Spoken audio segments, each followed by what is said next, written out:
এর আগে আমি অর্গানিক কেমিস্ট্রি ক্লাস 10-এর দুটো ভিডিও দিয়েছি, যেখানে অর্গানিক কেমিস্ট্রি বা জৈব যৌগের ইন্ট্রোডাকশন, জৈব যৌগ কাকে বলে আর সেই রিলেটেড কিছু প্রশ্ন। আর দ্বিতীয় একটা ভিডিও করেছিলাম কার্যকারীমূলক বা ফাংশনাল গ্রুপ নিয়ে একটা ভিডিও করেছিলাম। আজকে যেটা আমি এই ক্লাসে পড়াবো সেটা হচ্ছে IUPAC nomenclature of organic compound, জৈব যৌগের ইউপ্যাক নামকরণের নিয়ম। ইউপ্যাক কি? একটা শর্ট ফর্ম, IUPAC, যেটাকে ইউপ্যাক বলছি এক কথায়, সেটা হচ্ছে international union of pure and applied chemistry. এটা একটা সংস্থা যেটা কেমিস্ট্রি রিলেটেড অনেক কাজই করে থাকে। তার মধ্যে একটা খুব গুরুত্বপূর্ণ কাজ, সেটা হচ্ছে জৈব যৌগের নামকরণ, অর্গানিক কম্পাউন্ডের নামকরণ এই ইউপ্যাক সংস্থাই করেছে। আগে জৈব যৌগের নামকরণের যে নিয়ম ছিল বা যে নাম আমরা জৈব যৌগের পেয়েছি, যেমন ফর্মিক অ্যাসিড, অ্যাসিটিক অ্যাসিড, এই নামগুলো সাধারণত ট্রিভিয়াল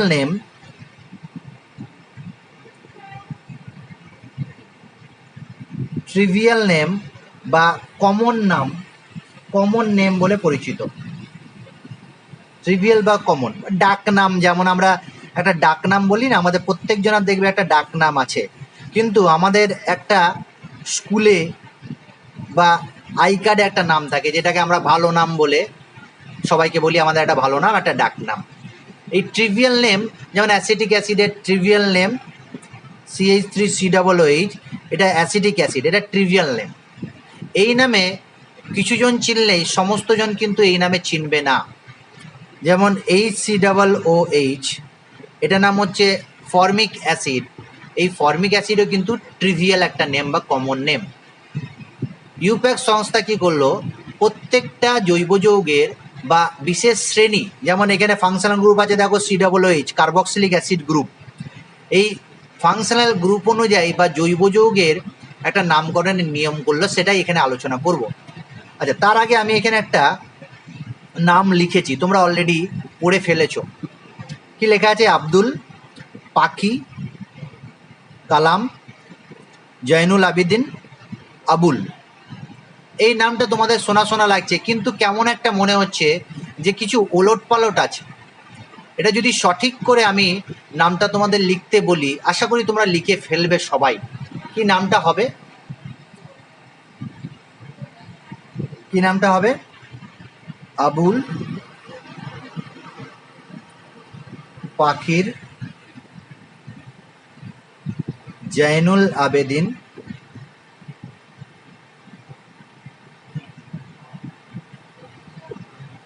আব্দুল কালাম, যাকে আমরা APJ আব্দুল কালাম বলে জানি। ইনি আমাদের প্রাক্তন রাষ্ট্রপতি। এই নিয়ে এখন নেই, আমাদের পৃথিবীতে নেই, তবে খুব একজন বিখ্যাত বৈজ্ঞানিক, বিখ্যাত মানুষ বা বিখ্যাত টিচারও বলতে পারি। উনি নিজেকে টিচার বলে পরিচয় দিতেই বেশি পছন্দ করতেন। তো এখন কি করলাম, এই নামটা ওলট পালট ছিল, সেটাকে সাজিয়ে নিলাম। আবুল পাখির জয়নুল আবেদিন আব্দুল কালাম। এখন ইউপ্যাক নমেনক্লেচারের সাথে এর কি মিল আছে বা এই ব্যাপারটা নিয়ে আমি কেন বললাম? এখন আমি কি করব, আমি ইউপ্যাক নমেনক্লেচারকে এইরকমভাবেই যদি সাজিয়ে দিই, তাহলেই আমার ইউপ্যাক নমেনক্লেচার হয়ে যাবে। প্রত্যেকটা পার্টকে যদি আমি সঠিক জায়গায় বসিয়ে দিই, তাহলেই ইউপ্যাক নমেনক্লেচার হয়ে যাবে। তাহলে সেই পার্টগুলো কি, সেই পার্টগুলো জেনে নেবো, আর সেই পার্টগুলোকে আমি সহজভাবে বা সিরিয়াল ওয়াইজ সাজিয়ে দেবো, একটা নাম তাহলে পেয়ে যাব। সেই পার্টগুলো নিয়ে আলোচনা করছি। প্রথম যে পার্ট, যেটাকে বলছি আমরা, আমি ইংরেজি বাংলা দুটোই বলবো। মাধ্যমিক লেভেলে বাংলাতেই নমেনক্লেচার করতে হয়, কিন্তু অ্যাকচুয়ালি ইউপ্যাক নমেনক্লেচার তো ইংলিশ বা ইংরেজিতেই হয়। তবে আমি ইংরেজিতেও বলবো, বাংলাতেও তোমাদেরকে বলবো। আমি বেশি প্রেফারেন্স দেবো ইংরেজিতে নামকরণটাকে। তাহলে প্রথম যে পার্ট, এই যে এরকম একটা এক্সাম্পল দিয়ে পার্ট বলছি, অর্গানিক কেমিস্ট্রি ইউপ্যাক নমেনক্লেচারের প্রথম যে পার্ট, সেটা নিয়ে আমি আলোচনা করি। সেটাকে বলছি, বাংলায় বলা হয় শব্দমূল।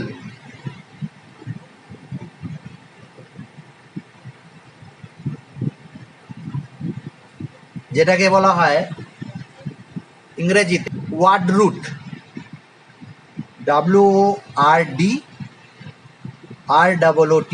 ওয়ার্ড রুট বা শব্দমূল। ব্যাপারটা কি ওয়ার্ড রুট বা শব্দমূল? তুমি যে অর্গানিক কম্পাউন্ডের নামকরণ করবে, সেই অর্গানিক কম্পাউন্ডে কি থাকবে? মেন অর্গানিক কম্পাউন্ড আমি আগে আলোচনা করেছি। মূল উপাদানটা কি অর্গানিক কেমিস্ট্রির? মূল উপাদান আর মূল এলিমেন্ট হচ্ছে কার্বন, মানে কার্বন থাকবেই। তাহলে শব্দমূল বা ওয়ার্ড রুট কি? যে অর্গানিক কম্পাউন্ড, যে জৈব যৌগের নামকরণ করছি, সেই জৈব যৌগে কতগুলো কার্বন আছে। যেমন আমি একটা এক্সাম্পল দিচ্ছি, CH3, CH2, CH3, এই একটা জৈব যৌগ অর্গানিক কম্পাউন্ড। এখানে কটা কার্বন আছে? 3টে কার্বন আছে। তাহলে এই কার্বনের সংখ্যা অনুযায়ী ওয়ার্ড রুটগুলো হয়। যেমন যদি কার্বন সংখ্যা একটা হয়, তাহলে ওয়ার্ড রুটটা হচ্ছে, বাংলায় লিখছি আগে আমি, ময়সিথমিথ, যেটা ইংরেজিতে কি হবে? METH, myth. যদি কার্বন সংখ্যা 2 হয়, তাহলে সেটাকে কি বলবো? হর্ষই থ ইথ, ETH। 3টে যদি হয়, তাহলে প্রোপ, পয়রফলা ওকার প্রোপ, PROP, প্রোপ। যদি 4টে হয়,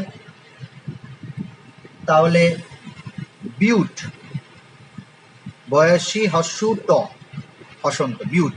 ইংলিশে BUT লিখবো, কিন্তু উচ্চারণ হবে বিউট। বাট লিখেছি কিন্তু উচ্চারণ হবে বিউট। যদি কার্বন সংখ্যা 5 হয়, অর্থাৎ যে জৈব যৌগটা করব সেটা কার্বন সংখ্যা যদি 5 হয়, তাহলে সেটাকে বলবো পেন্ট, পয়কা দন্ত নয় টয়, পেন্ট, ইংরেজিতে PENT, পেন্ট। 6 হলে কি হবে? 6 হলে হবে হেক্স,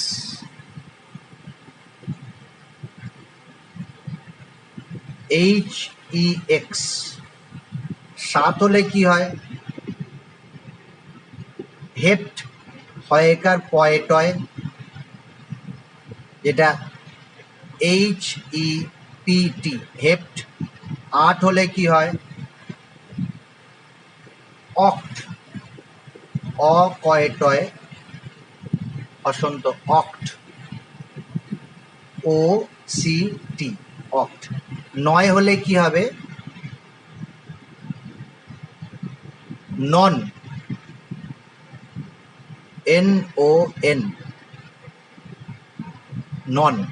আর 10 হলে কি হয়? Dec, DEC, day.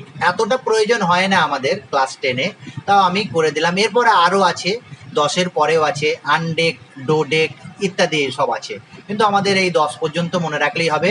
তাহলে শব্দমূল কি জানা গেল। যেমন আমি যদি এখন প্রশ্ন করি, এই যে যৌগটা আমি এঁকেছি বা সংকেতটা লিখেছি CH3, CH2, CH3, এক্ষেত্রে শব্দমূল কি হবে বলো দেখি?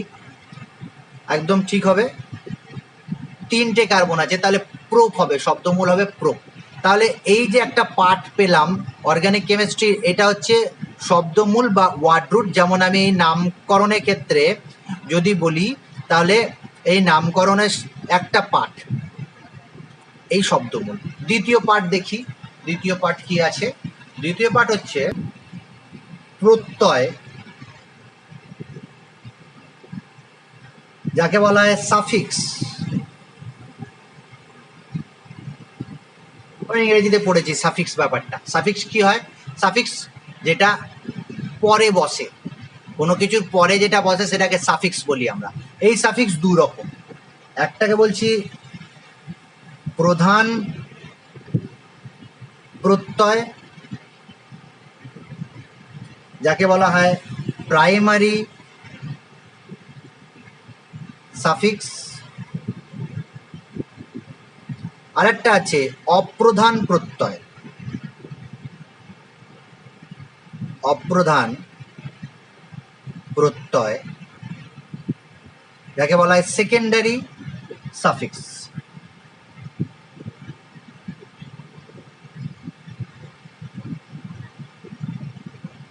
তাহলে প্রধান প্রত্যয় কি আর অপ্রধান প্রত্যয় কি? Primary suffix, secondary suffix. দেখো প্রথমে প্রাইমারি সাফিক্সে বলি। প্রাইমারি সাফিক্স তিন রকমের।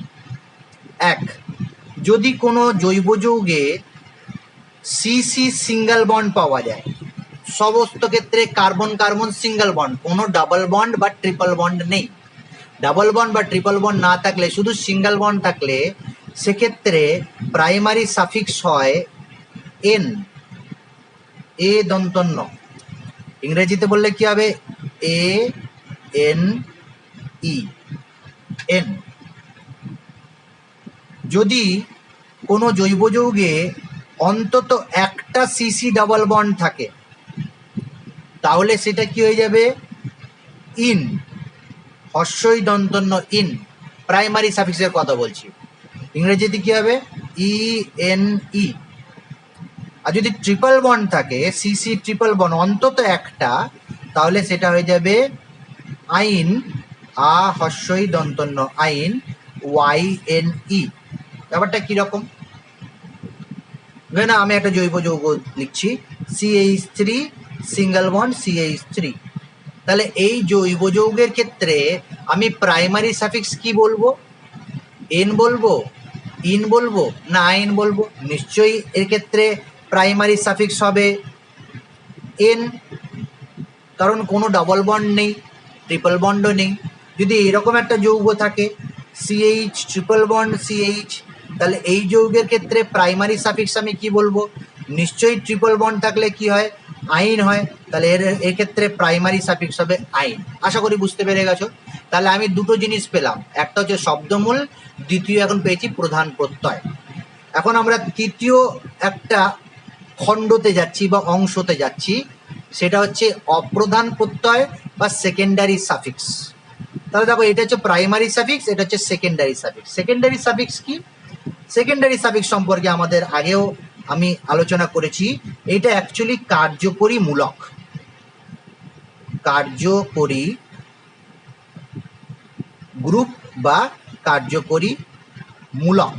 আমরা আগেও দেখেছি কার্যকারী গ্রুপ কাকে বলে, আমি অনেক ডিটেলসে আলোচনা করেছি। যেমন অ্যালকোহল যদি থাকে তাহলে কার্যকারী গ্রুপটা OH, যদি অ্যালডিহাইড থাকে তাহলে কার্যকারী গ্রুপটা CHO, যদি কিটোন থাকে তাহলে কার্যকারী গ্রুপটা হচ্ছে C ডাবল বন্ড O বা CO, যদি কার্বক্সিলিক অ্যাসিড থাকে তাহলে কার্যকারী গ্রুপটা হচ্ছে COOH, যদি তোমার অ্যামিন থাকে তাহলে NH2, এইসব আলোচনা করেছি। যদি এস্টার থাকে তাহলে COOR, যদি সাইনাইড থাকে তাহলে CN বা C ট্রিপল বন্ড N। এই নিয়ে আলোচনা করেছি, কার্যকারী মূলকের ভিডিওটা দেখলেই বুঝতে পেরে যাবে। যদি এই কোনো জৈব যৌগে এইরকম কোনো ফাংশনাল গ্রুপ বা কার্যকারী গ্রুপ থাকে, তাহলে সেকেন্ডারি সাফিক্স আসে। যেমন OH থাকলে আমি সেকেন্ডারি সাফিক্স হিসাবে কি লিখবো? All, all, all. ইংরেজিতে কি হবে? OL, অল, একটা হাইফেন দিয়ে লিখছি। যদি CHO অ্যালডিহাইড থাকে তাহলে অইজফলা আকার ল, এল, AL, এল। যদি কিটোন থাকে তাহলে O দন্তন্য ওন, ইংরেজিতে হবে ONE, ওয়ান হচ্ছে কিন্তু উচ্চারণ হবে ওন। যদি COOH গ্রুপ থাকে তাহলে হবে ওইক অ্যাসিড। এটা পুরোটাই হচ্ছে সেকেন্ডারি সাফিক্স, ওইক অ্যাসিড কথাটা, ইংরেজিতে OICACID, ওইক অ্যাসিড। যদি NH2 থাকে তাহলে সিম্পল অ্যামিন,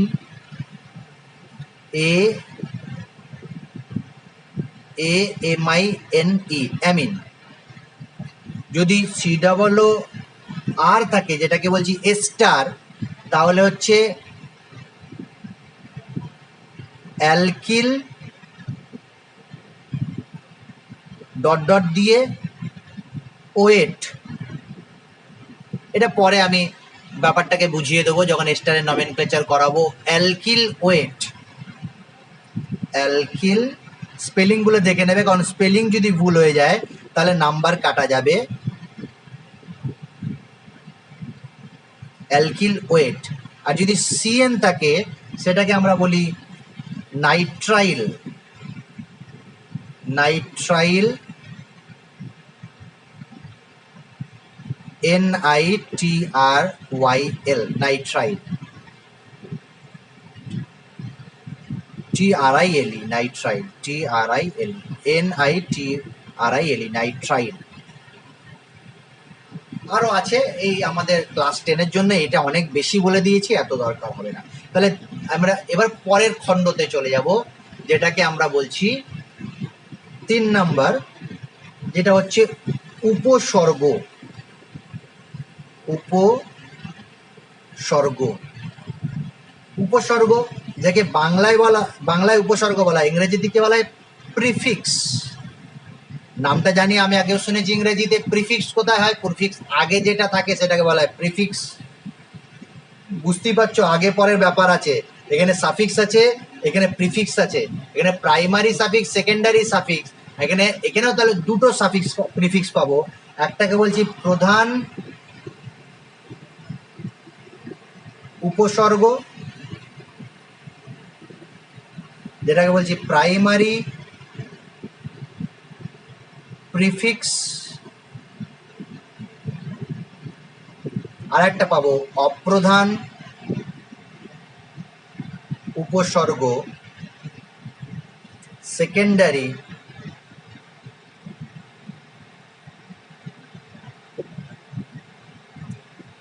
প্রিফিক্স।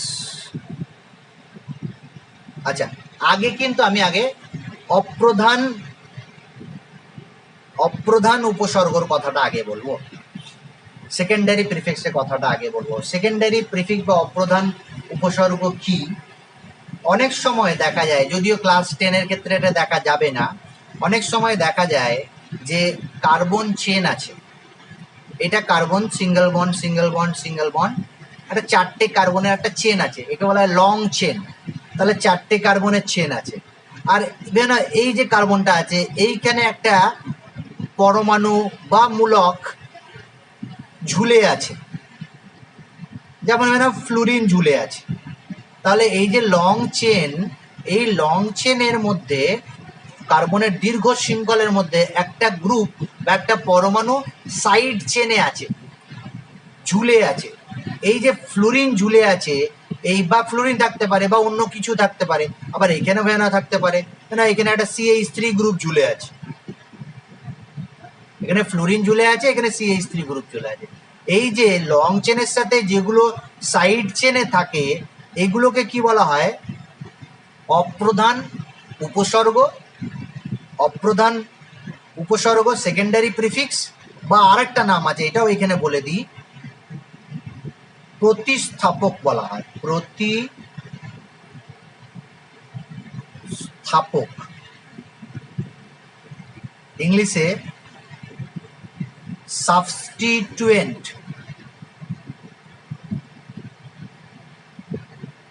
সাবস্টিটুয়েন্ট বা প্রতিস্থাপক বলা হয়। যেমন এইখানে ফ্লুরিন আছে, এইখানে মিথাইল গ্রুপ আছে, তাহলে এরকম একটা প্রতিস্থাপকের লিস্ট আমি তোমাদেরকে দিয়ে দিচ্ছি। একটু জায়গাটা বেশি নিয়ে নিলাম, কেন অপ্রধান প্রত্যয় নিয়ে আমি এখানে আলোচনা করব, অল্প একটু জায়গা নিয়েই হয়ে যাবে। আমি প্রধান প্রত্যয় নিয়ে, অপ্রধান প্রত্যয় নিয়ে আমি আলোচনা করছি। এরকম থাকতে পারে, এফ থাকতে পারে লং চেনের সাথে, এই লং চেনের সাথে একটা এফ থাকতে পারে, ঝুলে থাকতে পারে। যদি এফ থাকে তাহলে তাকে বলবো ফ্লুরো, FLURO,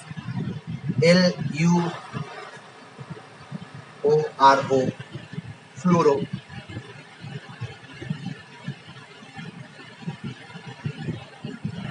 যদি ব্রোমিন থাকে বা ক্লোরিন থাকে, Cl, তাহলে কি হয়ে যাবে নামটা? ক্লোরো। এগুলো সব আমি বলছি অপ্রধান উপসর্গ বা সেকেন্ডারি প্রিফিক্স। যদি ব্রোমিন থাকে তাহলে ব্রোমো,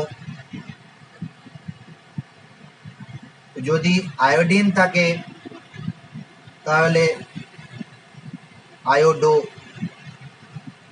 ইংরেজিগুলো লিখে দিই, CHLORO, BROMO, IODO, আয়োডো। আচ্ছা, আরো অনেকগুলো আছে, একটু আমি ওই পাতার নেক্সট পেজে আমি চলে যাই। আরো অনেকগুলো সাবস্টিটিউয়েন্টের NO2 গ্রুপ আছে, নাইট্রো,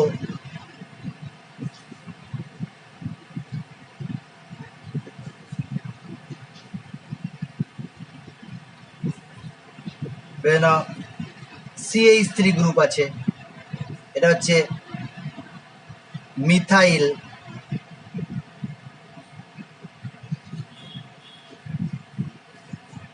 CH2 CH3 গ্রুপ আছে, এটাকে বলছি ইথাইল। আচ্ছা, এই মিথাইল আর ইথাইলকে আরো একরকম ভাবে লেখা যেতে পারে, আমি এখানে আগে দিয়ে বা দিয়ে লিখছি, বা।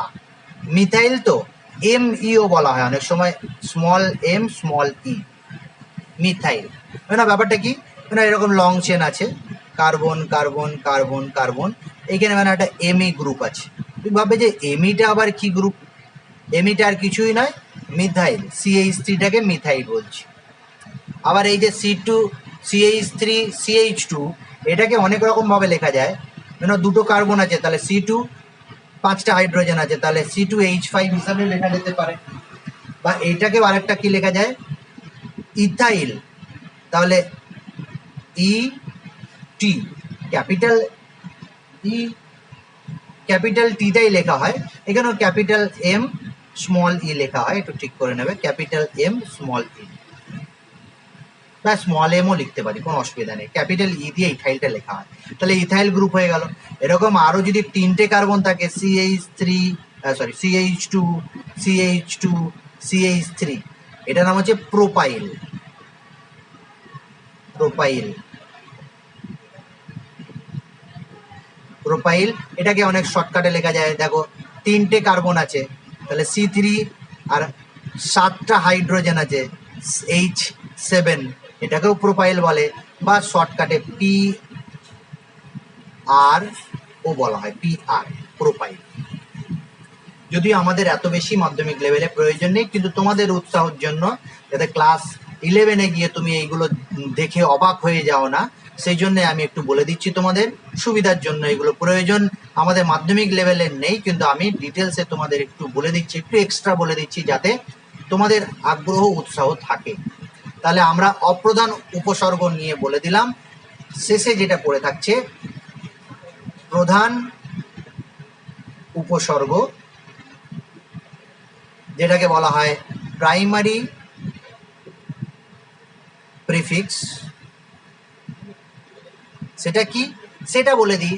আমাদের মাধ্যমিক লেভেলে তো একদমই নেই, কারণ এরকম কিছু সাইক্লিক কম্পাউন্ড পাওয়া যায়। যেমন আমি এখানে একটা সাইকেল আঁকছি, তোমার মনে হবে যে এইটা আবার কি, এটা আর কিছুই নয়, এই যে মাথার উপরে আছে CH2, single bond CH2, single bond CH2, এইদিকে single bond CH2 CH2 CH2, এরকম।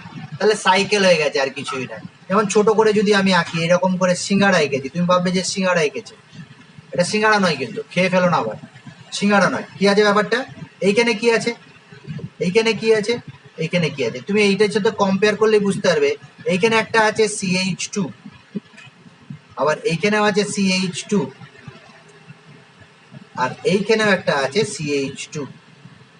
এই ধরনের স্ট্রাকচারগুলোকে বলা হয় বন্ড লাইন স্ট্রাকচার। ক্লাস 11-এ গিয়ে তুমি আরো ভালো করে জানতে পারবে বন্ড লাইন স্ট্রাকচার কি। এখন এরকম যে কোনো সাইক্লিক যদি কম্পাউন্ড থাকে, এরকম সাইক্লিক থাকে, মানে 3টে কার্বন দিয়ে সাইকেল তৈরি আছে, রিং, আর আমি 3টে কার্বন দিয়ে এরকম কম্পাউন্ড আমি ড্র করেছি, CH3 সিঙ্গেল বন্ড CH3। এগুলোকে বলা হয় ওপেন স্ট্রাকচার বা ওপেন চেন স্ট্রাকচার। ওপেন মুক্ত শৃঙ্খল, আর এটাকে বলা হয় বদ্ধ শৃঙ্খল, মুক্ত শৃঙ্খল। আর এরকম যদি থাকে তাকে বলা হয় সাইক্লিক, সাইক্লিক স্ট্রাকচার, বদ্ধ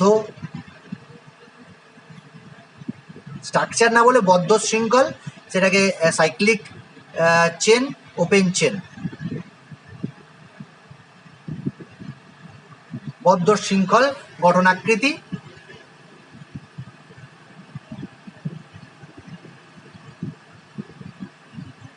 এটা মুক্ত শৃঙ্খল গঠনাকৃতি,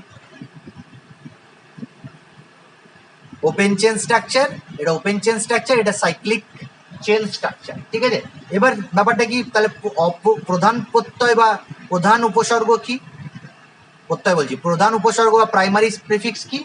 যদি কোনো সাইক্লিক কম্পাউন্ড থাকে তাহলে একটা ওয়ার্ড ইউজ হয়, সেটা হচ্ছে সাইক্লো, সাইক্লো, CYCLO, সাইক্লো। পুরো ব্যাপারটা আমি বুঝিয়ে দেবো সাইক্লো ব্যাপারটা কি। এখন আমাদের কিন্তু সব খণ্ডগুলো নিয়ে আলোচনা করা হয়ে গেছে। আমি কি কি খণ্ড বললাম একবার দেখি, রিভিশন করে নিই একবার কি কি খণ্ড বলেছি। প্রথমে বলেছি শব্দমূল, তাহলে লিখে নিই যে যে খণ্ডগুলো বলেছি সেগুলো আমি লিখে নেবো একটু। আমি এই নতুন পাতাতে লিখবো যাতে তোমাদেরকে দেখাতে পারি সুবিধা হবে। তাহলে শব্দমূল পেয়েছি আমি,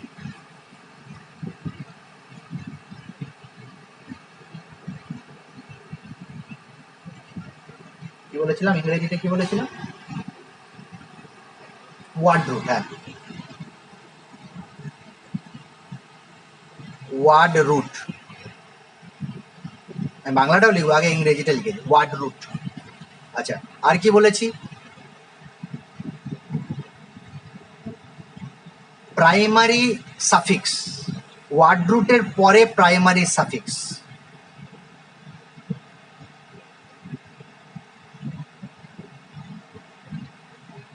আমি সাজাচ্ছি কিন্তু, ওয়ার্ড রুটের পর প্রাইমারি সাফিক্স, প্রাইমারি সাফিক্সের পর সেকেন্ডারি সাফিক্স। ছোট করে লিখে দিচ্ছি ACC,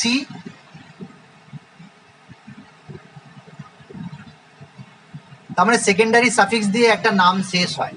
আচ্ছা, ওয়ার্ড রুটের আগে কি আছে? ওয়ার্ড রুটের আগে আছে প্রাইমারি প্রিফিক্স, আর প্রাইমারি প্রিফিক্সের আগে কি আছে? Secondary prefix. তাহলে এবার কিন্তু আমি সাজিয়ে নিলাম পুরো। আগে পরে যদি করে দাও তাহলে নামটা ভুলে গেল। তুমি যদি ওয়ার্ড রুটকে আগে করে দাও, সেকেন্ডারিটাকে এইদিকে করে দাও, যেমন আমি একদম প্রথমেই শিখিয়েছি, এই যে আব্দুল পাকির কালাম জাইনুল আবেদিন আবুল করে দিয়েছি, তাহলে এটা কিন্তু নাম হলো না। নামটা কি হলো? এইগুলোকে যদি আমি সঠিকভাবে সাজিয়ে দিই তাহলে নামটা হচ্ছে আবুল পাকির জাইনুল আবেদিন আব্দুল কালাম, APJ আব্দুল কালাম। অ্যাকচুয়ালি নামটা কি? আব্দুল কালাম। বাকি তুমি জানো আবুল পাকির জাইনুল আবেদিন তার নাম, এটা ওনার বাবার নাম, আর এটা ওনার দাদুর নাম। তাহলে এইখানে আমি কি দেখতে পাচ্ছি? আমি শব্দমূল পেয়েছি, শব্দমূল, তারপরে পেয়েছি কি? তারপরে আমি বললাম প্রত্যয় বা সাফিক্স, সেটা দুরকম বললাম, প্রধান প্রত্যয়, অপ্রধান প্রত্যয়। তারপরে পেয়েছি উপসর্গ, প্রিফিক্স, সেটা প্রধান উপসর্গ আর অপ্রধান উপসর্গ, প্রাইমারি প্রিফিক্স, সেকেন্ডারি। এইগুলোকে সাজাচ্ছি, এইগুলোকে সাজাচ্ছি। প্রথমে কাকে রেখেছি? প্রথমে রেখেছি আমি সেকেন্ডারি প্রিফিক্স, বাঁ দিক থেকে আসছি। তারপর primary prefix, word root, primary suffix, secondary suffix. এখানে আর একটা ইম্পর্টেন্ট কথা বলবো। এবার দেখো, তোমার একটা নাম বলতে গেলে, আমি যেমন এই নামটা বললাম APJ আব্দুল কালাম, এত বড় নাম তো সাধারণত হয় না, খুব কমই হয়। কিন্তু অ্যাকচুয়াল নাম কি? যেটা বাদ দিলে নাম হবে না। কোন দুটো জিনিস বাদ দিলে নাম হবে না? এক, সেটা হচ্ছে আব্দুল, এই নামটা বাদ দিলে হবে না, আর কালাম এই নামটা বাদ দিলে হবে না। অ্যাকচুয়ালি এই দুটো নাম, নাম আর টাইটেল যাকে বলি আমরা, যেমন তোমার নাম যদি বলি, যেমন আমার নাম হচ্ছে তৌসিফ,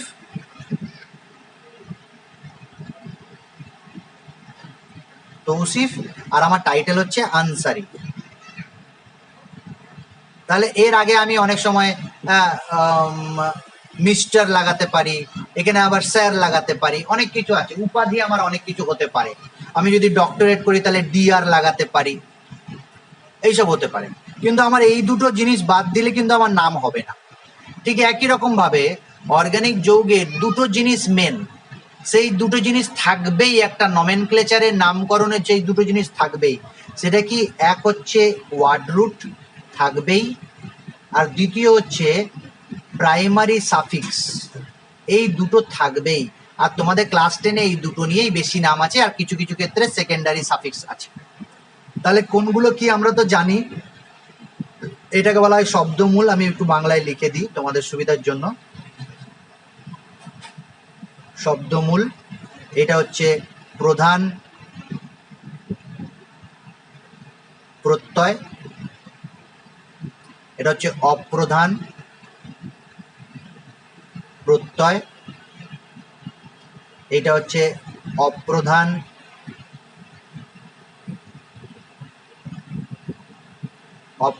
উপসর্গ, এটা হচ্ছে প্রধান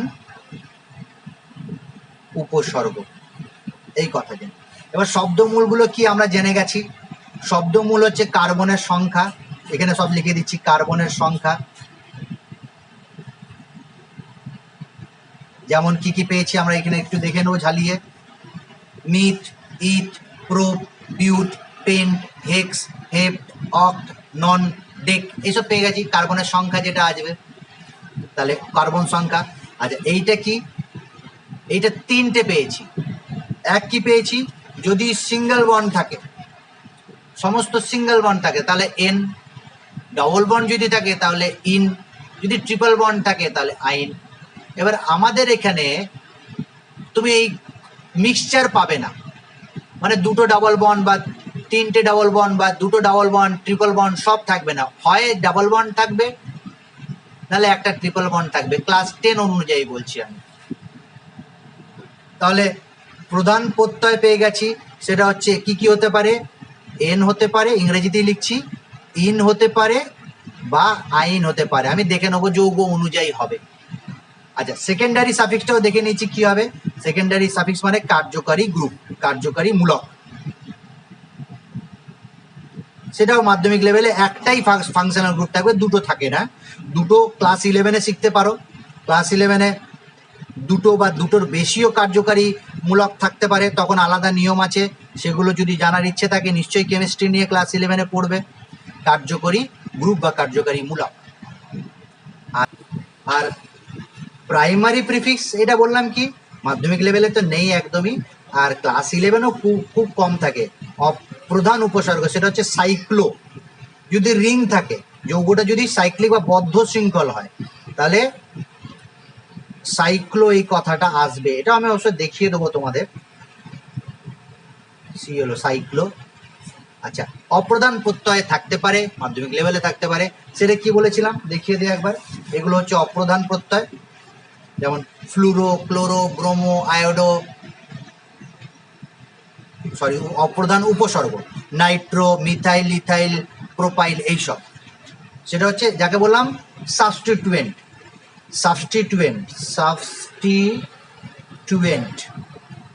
যেমন একটা উদাহরণ দিয়ে দিই, ফ্লুরো, হ্যাঁ, ব্রোমো, মিথাইল, ইটিসি। তাহলে এটা হয়ে গেল। এবার আমাকে যৌগ দিয়েছে, তার নমেনক্লেচার করতে হবে।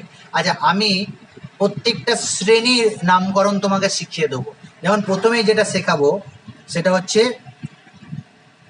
1 নম্বর অ্যালকেন শ্রেণী। অ্যালকেন কথাটা বলে দিয়েছি, অ্যালকেন শ্রেণীর নামকরণ শেখাবো। আচ্ছা, কিছু মিক্সচার শিখিয়ে দিই, তারপর প্রত্যেকটা আমি আলাদা আলাদা করে শেখাবো, ঠিক আছে? প্রত্যেকটা শ্রেণী, যেমন আমি তোমাকে একটা যৌগ দিলাম CH3 CH2 CH double bond CH2, প্রথমে এই যৌগটা দিলাম। এখন তোমাকে কি করতে হবে, প্রথমে আমাকে দেখে নিতে হবে যে কার্বন শৃঙ্খলে কতগুলো কার্বন আছে, কটা আছে, নাম্বারিং করে নিলাম। মানে ডাবল বন্ড যেখান থেকে আছে সেখান থেকে নাম্বারিং শুরু করলাম, যাতে ডাবল বন্ডটা সামনে থাকে। 1 2 3 4। আচ্ছা, সব নিয়ম তো একসাথে শেখাতে পারবো না, একটু একটু জিনিস শিখিয়ে দিই। আমি এই দিক থেকে নামকরণ করলাম না কেন? 1 2 3 4। নিয়মটা কি, ছোট্ট করে নিয়মটা লিখে রাখো। যে দিক থেকে নাম্বারিং করলে ডাবল বন্ড বা ট্রিপল বন্ড বা কার্যকরী মূলক, এই যে কার্যকরী মূলক ফাংশনাল গ্রুপ মূলক বা সাবস্টিটিউয়েন্ট উপসর্গ বা অপ্রধান উপসর্গ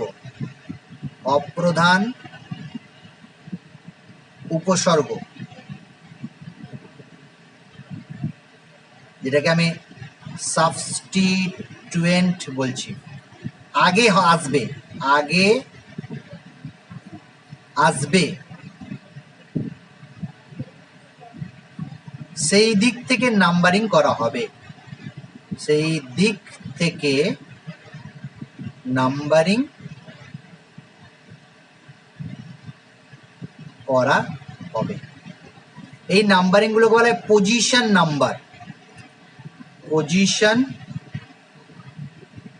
নাম্বার বা লোকেন্ট, LOCANT লোকেন্ট নাম্বার।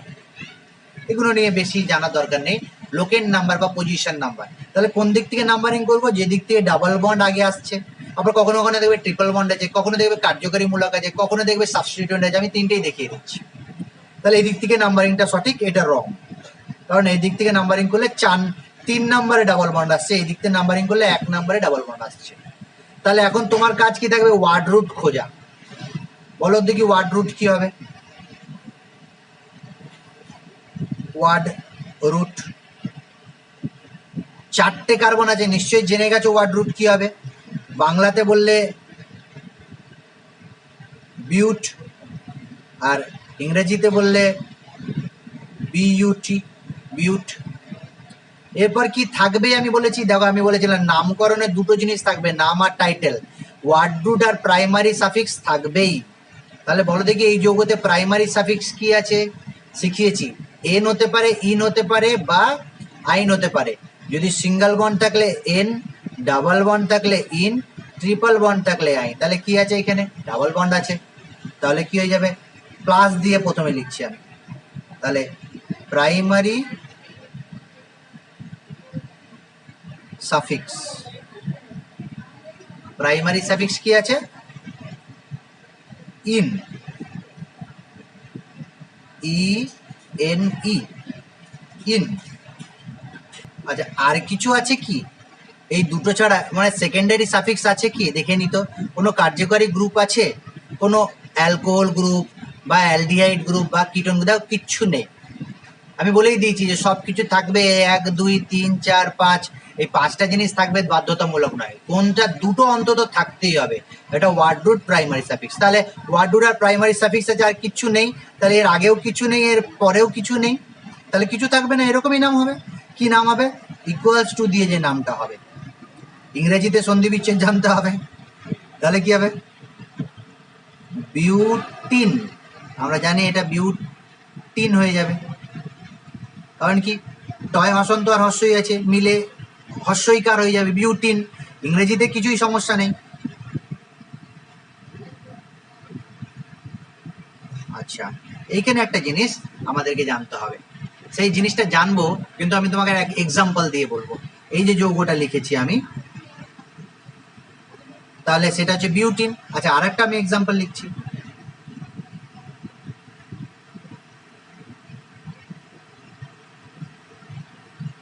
এটা নামকরণ করবো আমি। তাহলে এইখানে হচ্ছে 1, এটা 2, এটা 3, এটা 4। এবার আমি যদি এই দিক থেকেও করি 1 2 3 4, তাহলে দুটোই সঠিক। তুমি যে দিক থেকেই করবে, এই দিক থেকে করলেও 2 নম্বরে ডাবল বন্ড, আর এই দিক থেকে করলেও 2 নম্বরে ডাবল বন্ড, তাহলে দুটোই সঠিক, যে দিকে খুশি করবে। এবার এর ইউপ্যাক নমেনক্লেচার করলে ওয়ার্ড রুট কি, শর্টকাটে WR লিখলাম। ওয়ার্ড রুট দেখো আবার 4টে কার্বন আছে, তাহলে বিউট। আর প্রাইমারি সাফিক্স কি, দেখো আবার একটা ডবল বন্ড আছে,